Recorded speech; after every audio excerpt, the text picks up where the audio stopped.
Morning, all. Morning, Greg. Morning, everyone. Hey, good morning, guys.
There really should be hold music until the moderator joins. Make it so much nicer.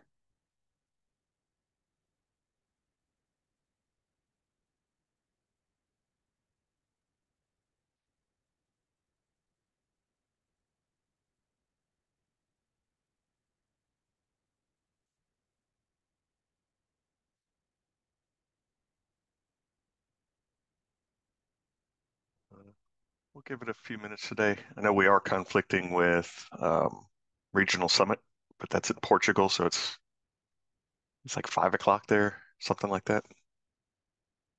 We'll see what kind of crowd we get today. Wait for Mr. Stewie to join.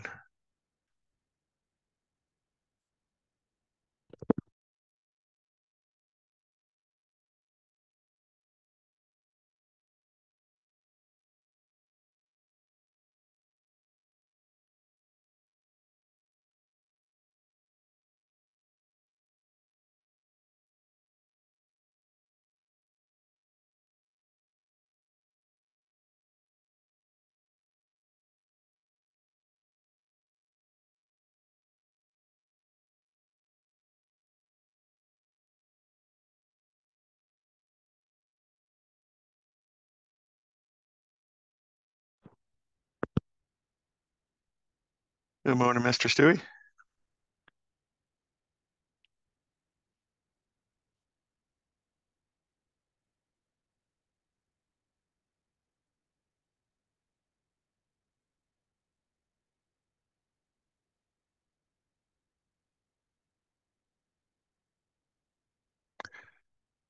You're on.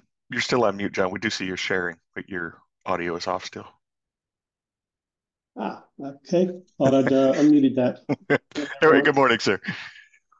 Wait another minute or two and go get started. We'll probably have a relatively short meeting this today because the OCP Regional Summit did start today. So there's a lot of people that were traveling for that. On the agenda, we have a HPM Common Chassis Design Spec is the only thing on the agenda other than the sub-project updates.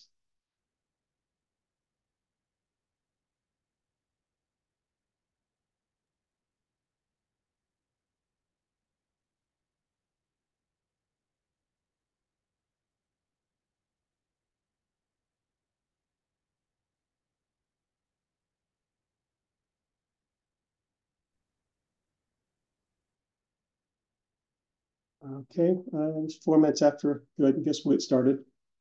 Welcome to the May OCP sub-project or OCP project meeting. As I said a minute ago, that the OCP Regional Summit did start today in Lisbon, so there will be a light attendance with a lot of people traveling for that.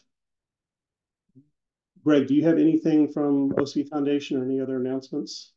No, I think that was the main one. So hopefully we'll get some readout of how that goes over the next 2 days. I am not there, so Yeah, I know a lot of travel budgets are much tighter than they used to be.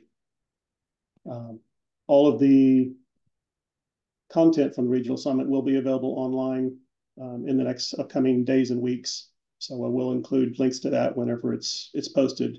But they've been pretty consistent about posting it on the website under past events.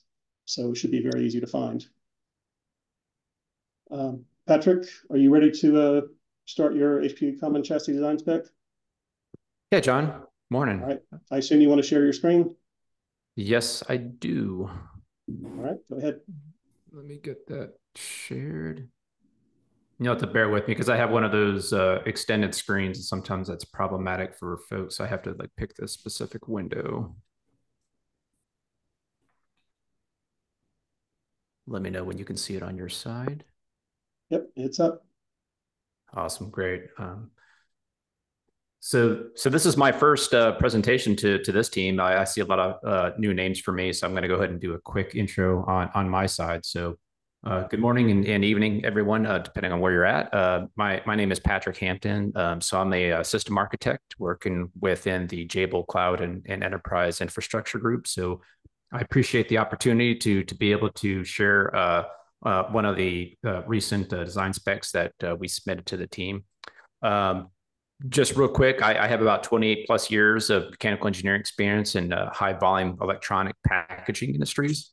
Most of my background is primarily centered around cell phone designs as well as mobile laptop designs.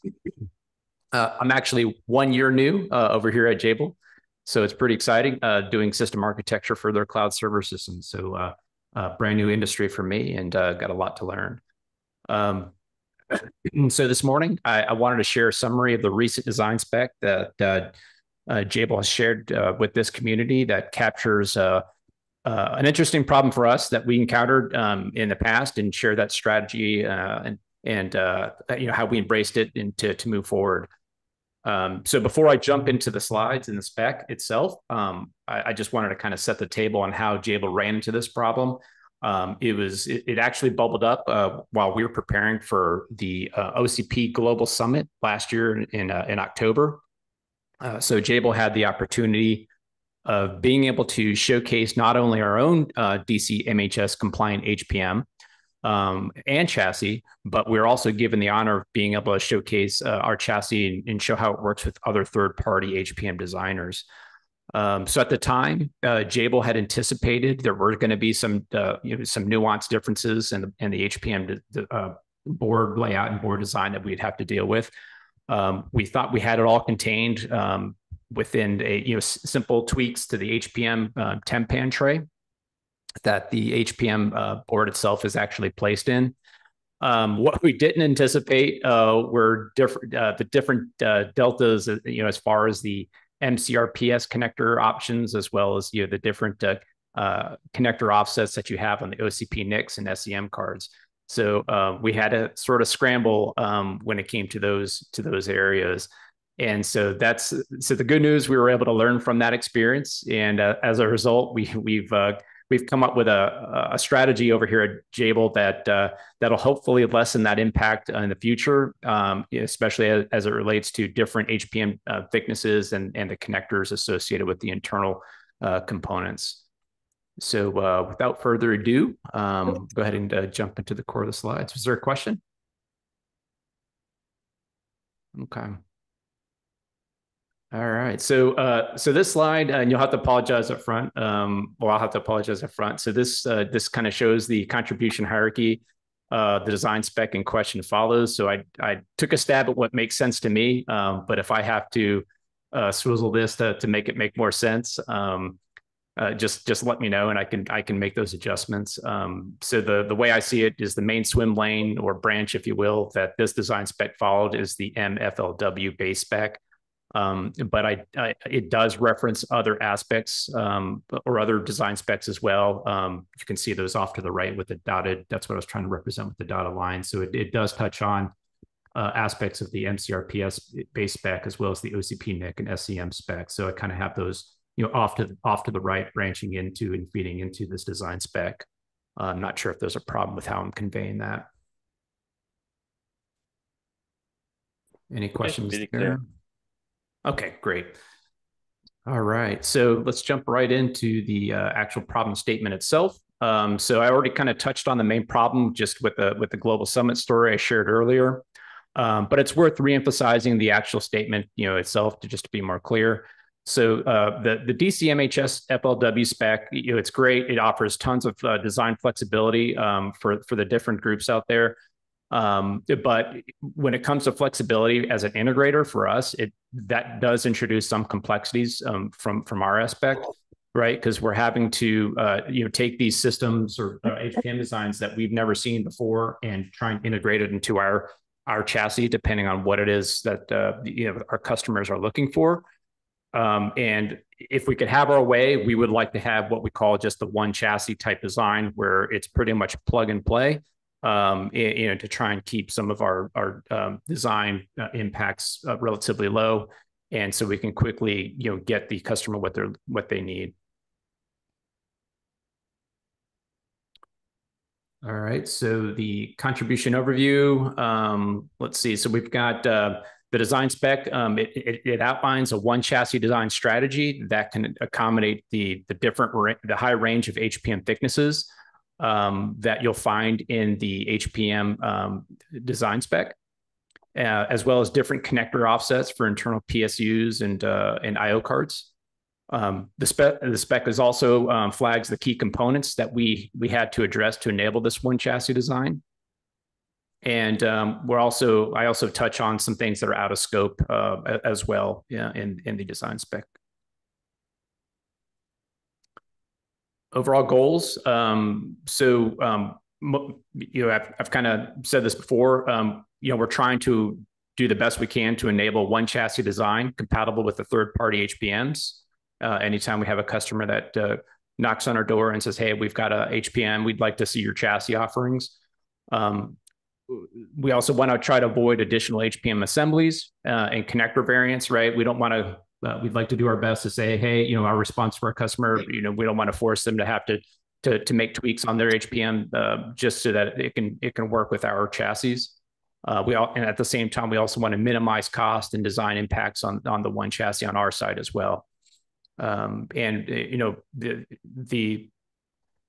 other primary goal is to maintain acceptable assembly gaps within the system to be able to ensure that this one chassis works for everyone. Okay. So this slide here, this is kind of me trying to fit in, what the contribution or what this design spec, how it fits within the OCP tenets. I don't know how much time you guys wanted to spend on this. I was hoping to just kind of skip over this and jump right into the spec itself, but we can certainly go through this if that's something you guys want to do. I think we can get to the spec. Okay. Yeah. Very good. Let me see if I can switch that up then. I'll get you on the next window.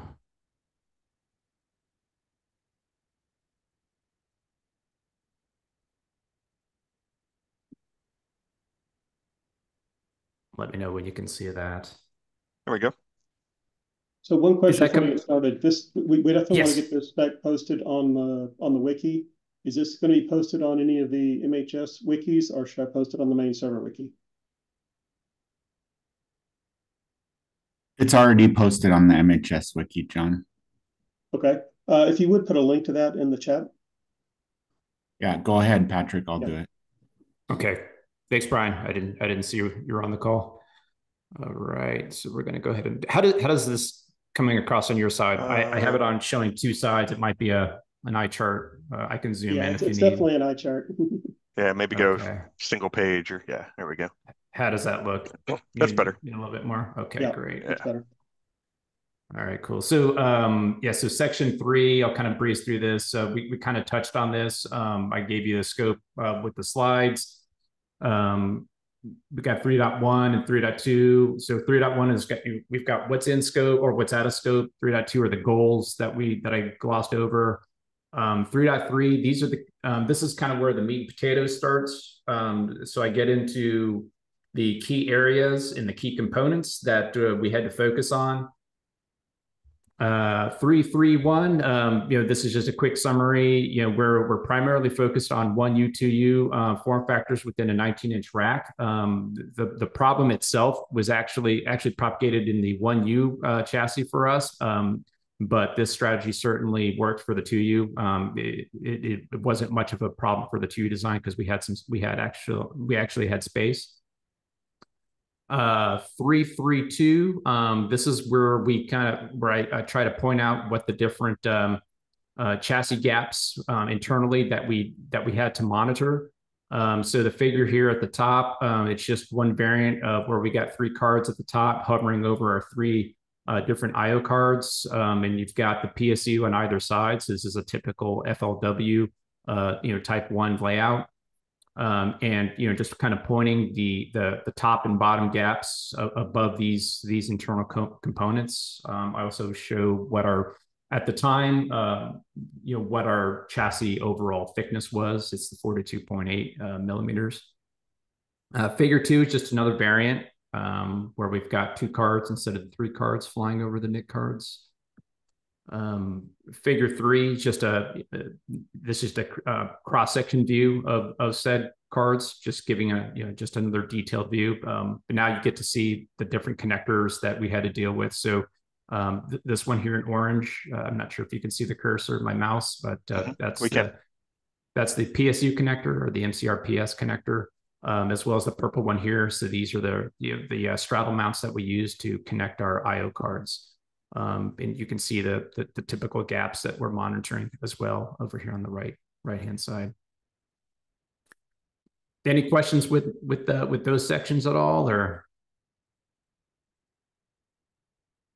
Okay. Then I get into just a quick definition, introduction to the MCRPS connector itself, and at the time the connector options that we had at our disposal were actually, there was only 2 variants. So we had a 4.25 tall connection height from the top of the HPM to the center line of the connector itself. And variant number 2 was 3.74. For the straddle mounts, so Jabil does recognize that the straddle mounts do have different offsets. But like I mentioned before, one of our goals is to try and keep the HPM assemblies at a minimum. So what we chose is the no offset connector. That's usually when we do our own design. That's typically what we revert to. Plus, that's usually one of the quickest options that we can get off the shelf, if you will, from our primary connector suppliers. But we do recognize there are options that do allow you to offset the IO card from the HPM, depending on what the internal design constraints are. But for simplicity's sake, we just focused on the no offset versions. This section here, 335, this is just us recognizing that, hey, if you take that original constraint where we have the HPM and the IO boards center lines aligned, if you just take the HPM board thickness themselves, like the full range, going from a 1.57 thick HPM all the way to a 3.18 thick, and you're trying to maintain the same 3.86 board mounting height, you will see up to a 0.81 offset in your card position. So we just wanted to point that out, right? That's something that we have to monitor. And with all that background info, that sort of leads into the crux of our strategy. So essentially what we came up with were 2 options that work for us. I know you see 3 here. The third one at the time, this was something we were just discussing, where we were going to raise the limit instead of having a 5.86 HPM max mounting height. We were talking about doing a 6.2. So we sort of swizzled our strategy to accommodate that if that was something that was approved, and so that was approved indeed. So this 2B would probably become our primary option 2 variant for us to take into account. But nonetheless, option 1, you can kind of see what I have here is we have the different HPM board mounting height, and as well as the different MCRPS connector heights as well. and I also list just for convenience the straddle mount offsets. And then over here on the right-hand side, we've got the HPM board thickness range. So we've got the 1.57 thick all the way to 3.18. And we can show what we can support, what board thickness we can support with these certain assumptions, and what we have to adjust depending on what the customer brings to us as far as their HPM design. I know this is a lot of numbers and info here. Are there any questions with this table? Are you saying that we could have one chassis that support the full range from like 1.57 to 3.18? That is the goal, yes. Oh, can we? Because I see option 1, there is a limit to 2.55, and then option 2B starting from 2.36 HPM. Mm-hmm. So there's like, we need 2 chassis to support the full range. Yeah, so the way we handle it, so like for example, let's see, if you want to go into the 2.79, what we would do is we would raise the board mounting height to 5.86, which is shown in option 2. And we would have to switch over to the lower PSU connector variant, which gives us a minus 0.5 offset. And that allows us to fit, yes, that allows us to fit that higher end board range. So it's the same chassis with different mounting studs, or the mounting studs interchangeable, or? Not the mounting. So the only thing that's adjusting would be the standoffs on the actual HPM tray itself. That's what's getting us that's what's getting us the lower board offsets. Let me see if I can just jump over to that section. Yeah. So this is the tempan, typical tempan view, top view that the HPM is placed in, and all we're doing is just adjusting the standoff heights just to get it to a different mounting height.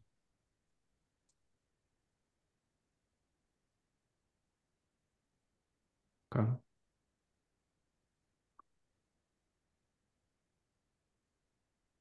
Yeah, good question. Any other questions on this table?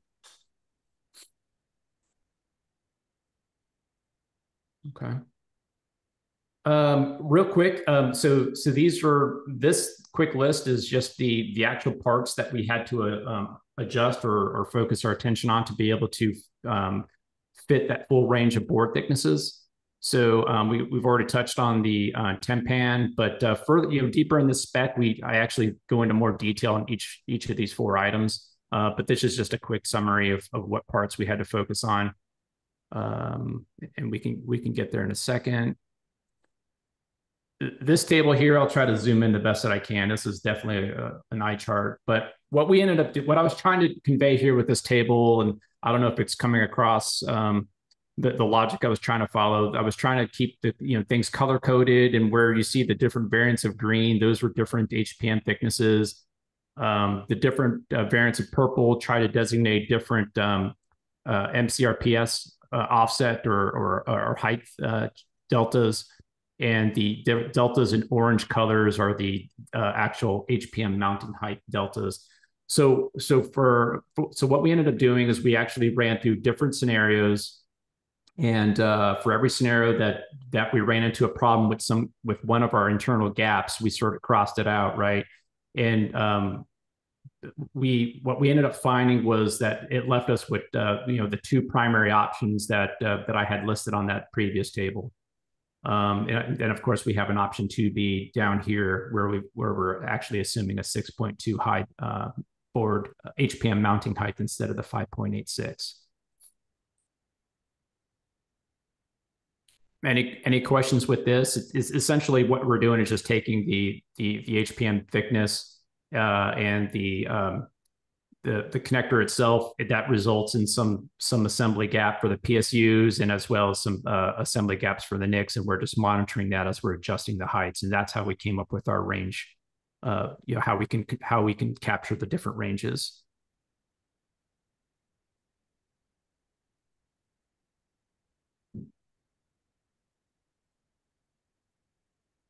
All right.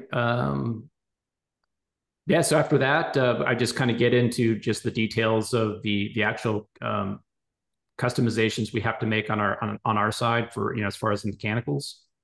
So I sort of already touched on the 10 pan. So we can keep the same 10 pan design. Just the only thing we're adjusting again are just the standoffs.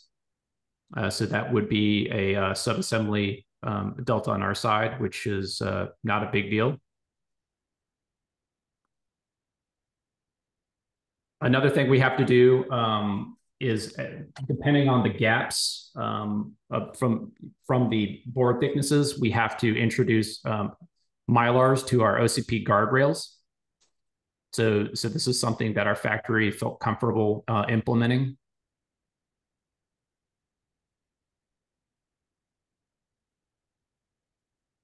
For the rear IO walls, what we ended up doing was we opened up the rear hole where the OCPs or where the NIC cards would slide into, and to adjust for that, we've beefed up some of our rear gasketing to be able to take up the fact that, hey, we no longer have, you know, the shielding that used to be there. So that's something that worked out in our testing. And we also have another thing we had to consider we had to have two different riser card designs that would account for the different HPM mounting heights, which again, that was something that we felt was not a big deal for us to add as far as, you know, complexity on our side. Patrick, can you Yes. go back to the OCP NIC opening? Sure. So you need to adjust only for 0.5 millimeter, right? Like the additional opening. That's right. Okay. Yeah. So if we go back to this table up here, essentially the delta between the two options is pretty much just the 0.5 millimeter.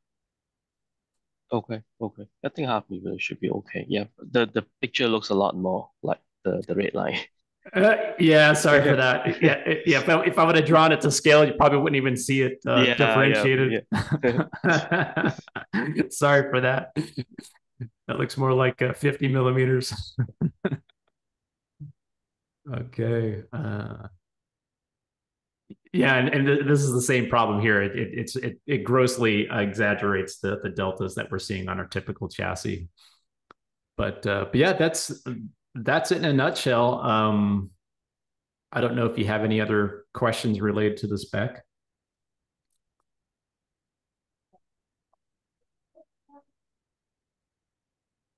So how does this tie in? Is this like a supplement spec, or how does this spec tie into the overall structure?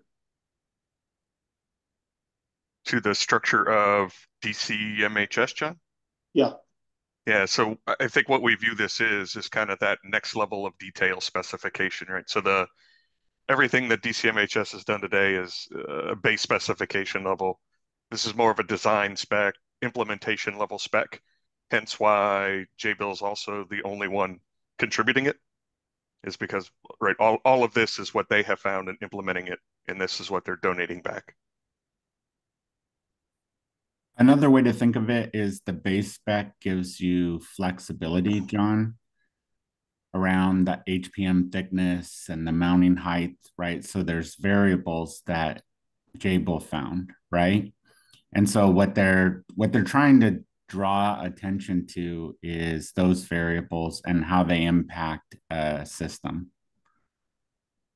So if you are a company designing a points solution, you really don't need this, right? But as Patrick explained, if you're trying to have that full range of HPM thicknesses that the base spec allows, you will run into this. That's right.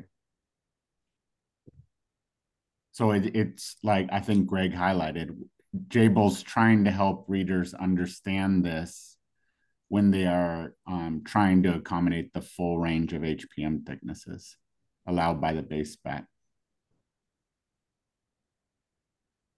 Okay, makes sense. So for that reason, we didn't want to put it in the base spec because It is it's a specific recipe, right? And so we felt the best way to do that was to bring it into the HPM work group, collect feedback from all the MHS companies. And I think Patrick incorporated that feedback. If you go to your version table, Patrick, you incorporated that feedback, but That's at right. the end of the day, it's just Jables. That's right. It was this first version 3. Got some great feedback from the team that I meet with every week. That helped make the document flow a lot clearer. Right, and be consistent with the other specs. I'm sure takes a lot of work.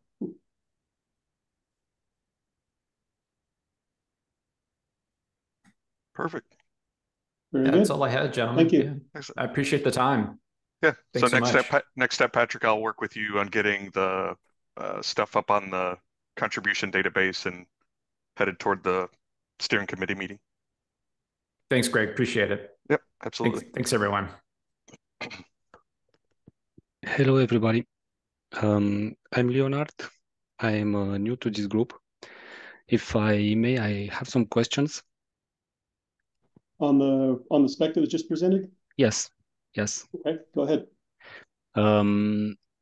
So I noticed that for the numbers that you had in the document, sometimes the difference between heights was very unstandard, let's say, and you said that you need to change the height of the standoff or play with the standoff in order to have the correct height. How can you do that with the standard standoffs? So when you say standard standoffs, you're talking just off the shelf type standoff heights? Yes, like 4mm, 6mm, 8, 9, something like that. You can never have 0.2 difference or 0.551 or something like that. And I noticed some difference in height that they were quite if you look like 536 and then you have 586, and in the figure above there were some other differences. So we're not going to over constrain ourselves on the Jable side to just picking standard off the shelf standoffs, especially if we've got a big customer that is willing to work with us. We wouldn't hold that against them. So we would probably just take that on ourselves to go ahead and design our own standoff that works for the application that the customer needs. So we feel that would be something that's easily absorbed on our side. It shouldn't be a problem. Okay, that makes sense. But for a standard usage, then it will be kind of difficult to implement this strategy. Yeah. So again, we don't really know what we're going to get when we have a customer knock on our door. And so to us, this is just a flexible recipe for us. So we're definitely not saying, hey, so the numbers I'm sharing here, that's actually one of the things I actually call out in the what this spec doesn't cover. I know you see a lot of numbers in the spec, but again, this is just a snapshot design or stack up that works for us, right? And we're just sharing the numbers just to convey the message. If you're an integrator like us and you find you got a customer that needs a specific standoff height, essentially what we're saying is we're going to adjust that height to whatever the customer needs to fit their design. And so again, we don't know what we're gonna have or what customer design is gonna be thrown at us. So we just adjust to whatever that they're looking for, and we're just showing, hey, if we have to adjust a standoff, we're gonna adjust the standoff. I understand. Thank you. And I have one more question, please. When you mention the height of the standoff, is the actual height of the standoff or the distance between the metal sheet and the top of the standoff? It's from the internal surface of the. Actually, I have to. It's a good question. I'll have to confirm. I believe it's the internal surface of the temp pan to the top of the standoff. Okay, so it's the height of the standoff minus the thickness of the sheet metal. That's right. Okay. Okay. Thank you very much. Mm-hmm. All right. Yes, thanks for the extra questions and get some good clarification there. Yeah, appreciate it. Thanks, everyone. Yep. All right. So now going through the sub projects. Like I said, we have a number who won't be presented. Don't see Jawad or Anu on the line. Does anybody have an update from ODSA?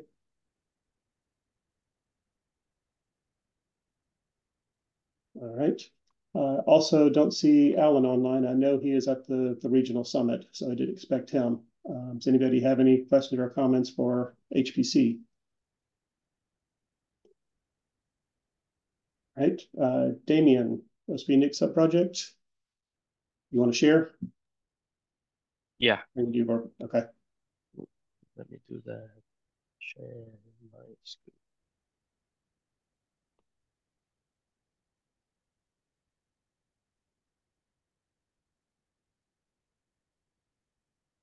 Okay. This is OCP NIC update for the month of April for server project. First thing we would like to talk about, we are introducing some, well, it's an old interface, but for new use case like USB 2.0 for that we already have on the OCP NIC 3.0 definition earlier. Yeah, in the BSFF spec we ran, we think this is a good time to introduce the USB 2.0 as for management.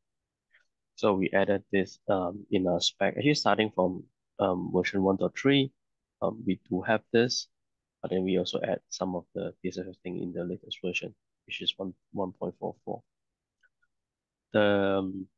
So currently, as you can see here, the measuring type initially when we first started the NIC 3.0, we only have like a root IMRI based transport RBT, and then the MCTP or SMBus. These are the two that we supported. Over the time, we added PCIe, and now we're adding the USB, MCTP or USB, as well as the USB, the Ethernet emulation model. The intent is when we are with why this time we add this support is when we look into the DSFF support, we intend to keep the NCSI portion of the spec of DSFF and SFF the same. But we also realize the DSFF port is actually larger. So we do have some challenge, and over the years we also hear feedback from the system integrator, especially the NCSI is getting harder and harder route, and we would like to see some, in some use case, we want to see some increase of bandwidth. So it gives us a good chance and opportunity now to add this in when we spec for the BSFF. I want to mention that this is an additional feature. It doesn't mean that all DSFF has to support the USB for management or USB for Ethernet emulation model. We also add this capability for SFF because like the pin is really observable. It's not something that unique to DSFF since the signal pin are actually on the primary connectors. So we also add this in the spec for the SFF as well. For those who not too familiar with the USB EMM, basically it is a tunneling method defined by USB.org on transmitting the Ethernet frames. So it's more efficient this way. Yeah.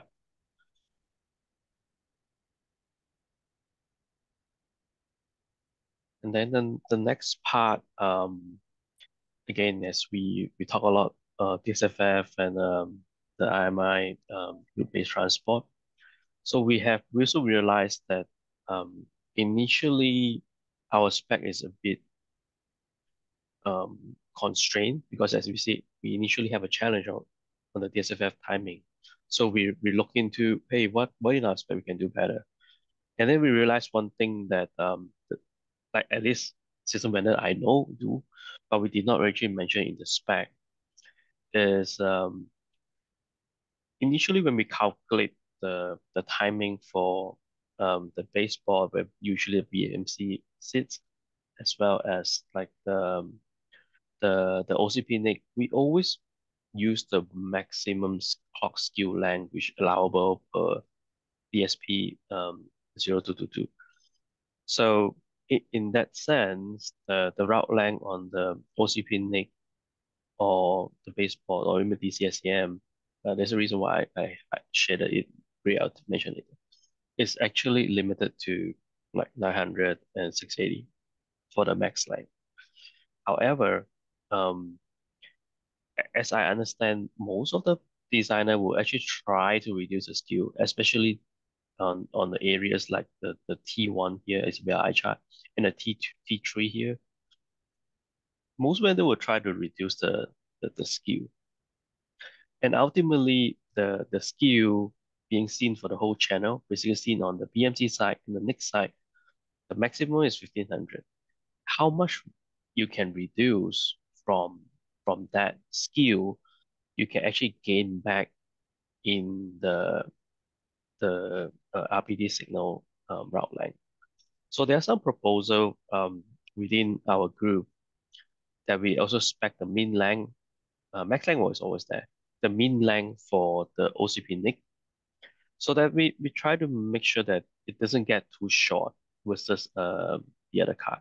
And second one, we also added text to kind of remind designer that might not be aware that, hey, if we minimize the skew between this, we actually can gain some length. But of course, it's very hard to spec like how much we want them to reduce, but we just give the reminder that if you do this, you can actually potentially um, increase the route length.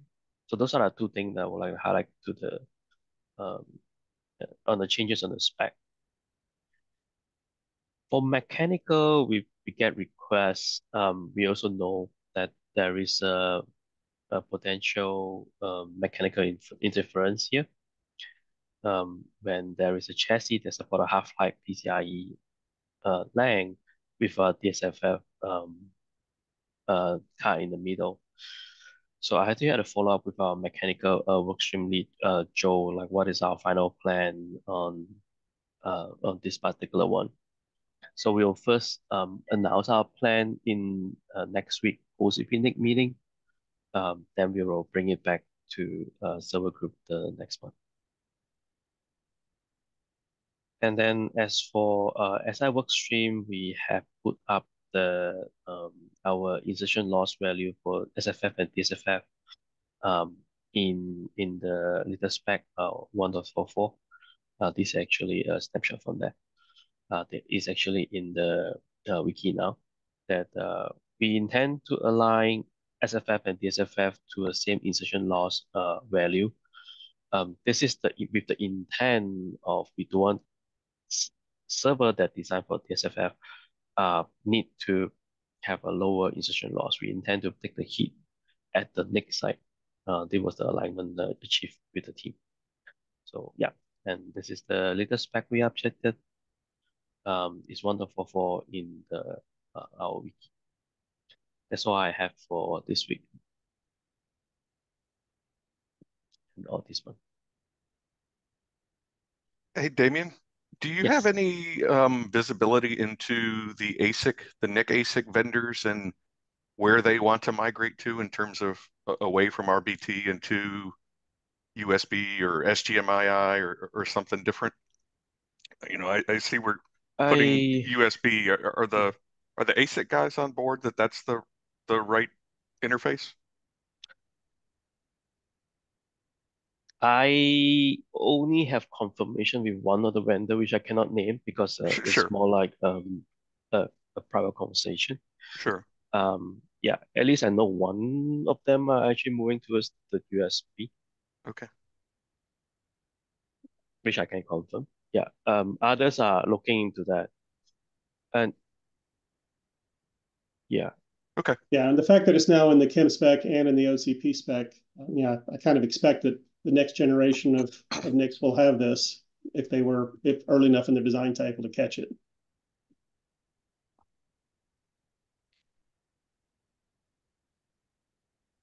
thanks, John. All right. Thank you, Damien. Next up is the OEI subproject. Song and Ahmed, I don't believe either of them are on either. No, doesn't look like it. Does anybody have any updates for OAI?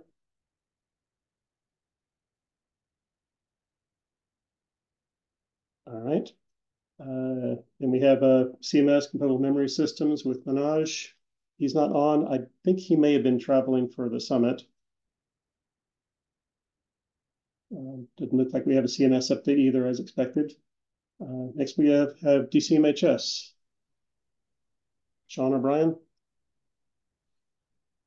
I can share.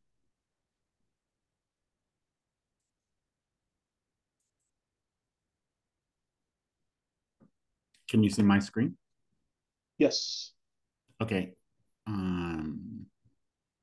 So these are our slides from our last public meeting. If you're not a member of MHS, you can subscribe. The information's on our wiki, which you can get to from Server Project. For the HPM work group, we did have actually three spec updates in red. So our existing FLW and Dino specs were released to the wiki at a 1.1 level. The main changes in those was to align with our 2024 SDino specs. So you can see a list of like all the sections that changed. And then we finished off the depth for our MDNO type 3 to be aligned with MSDNO as well. That number is 555 millimeter. As Damien highlighted, there was a desire to work with the DSFF NIC team. And so we have released our SDNO spec showing optional support for DSFF NIC and as well as a second DCSCM in the platform custom zone. So now both our FLW and SDNO specs will highlight connectors, NIC connectors on the pitch for DSFF if that support is desired. And I think there'll be several presentations at Global Summit on where we're going, but we're trying to wrap up the SDNO spec in the next 2 to 3 months. So if anyone has any feedback, let us know. As far as XIO and PESTI, we also released some maintenance updates. So for PESTI, the biggest changes included alignment to the PCIe base specification revision 6.2 chapter 12, which is the architectural out of band management section. And then for XIO, it was mainly cleanups around the compliance table and typos. So no big changes on XIO. And both of these are in more of a maintenance mode, so we'll release updates as necessary.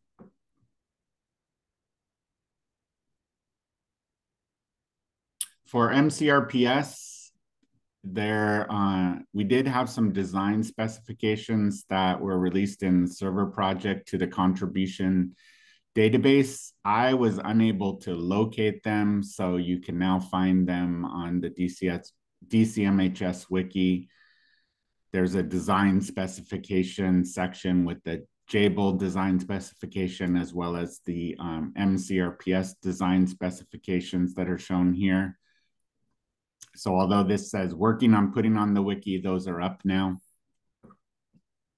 And then I think the team is currently working on our latest revision of MCRPS base specification 1.05. And you can see that the various updates that will contain. So I think that the timeline they gave me was before the next server project call, they should have this 1.05 up on the wiki.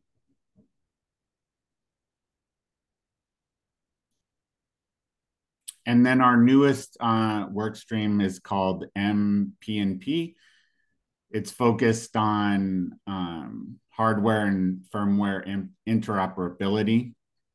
So we don't currently have a base specification available on the wiki for this. And so that's our first goal, is to, by June, we hope to have a 0.3 release of a FRU and FPGA specification that talks about discovery and manageability. So be looking for that spec. It's our first one from this work stream. Very recently, we just had AMI join our work stream. And so we want to say welcome to AMI and look forward to their contributions here.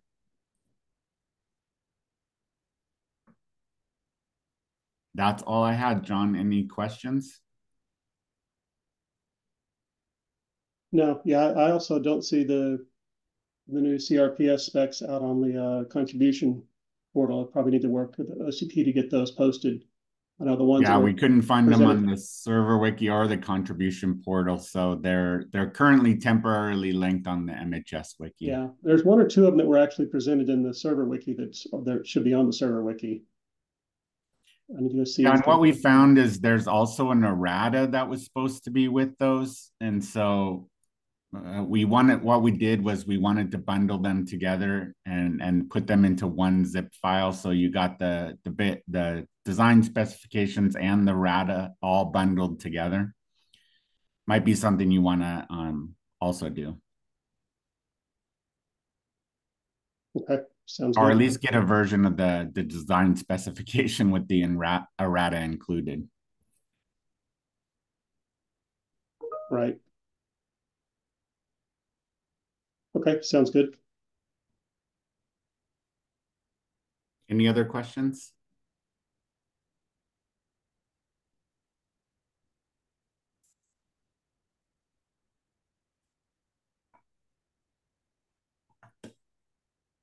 All right.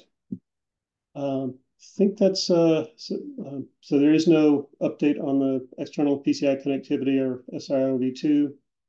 The hardware management module, just keeping track of the management project. They're working on the last open item on DCSM 2.1 and doing placement studies on 2.2, as well as doing the review on their common circuits type 1 and some work on type 2. That's all I have on the agenda for today. Since we do have a few minutes, I do want to, for those of you who aren't as familiar with the regional summit, under events, this regional summit has all the agendas and stuff if you want to look at what we're talking about. And then past events, it will be posted here in the next couple of weeks. If all the presentations and videos will be posted here at some point. So like I said, it's going on today in Lisbon under the full schedule. You can kind of see all the content that's at that regional summit. So there's a lot of work that's going in, a lot of stuff's being presented over the next 2 days. So I encourage you to come and look for that past events in a couple of weeks and kind of review the stuff that's being presented today. But that is all I have. Does anybody have anything else they'd like to cover before we close the meeting?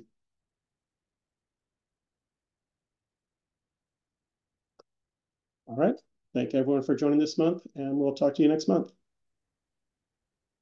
Thank you. Thanks, John.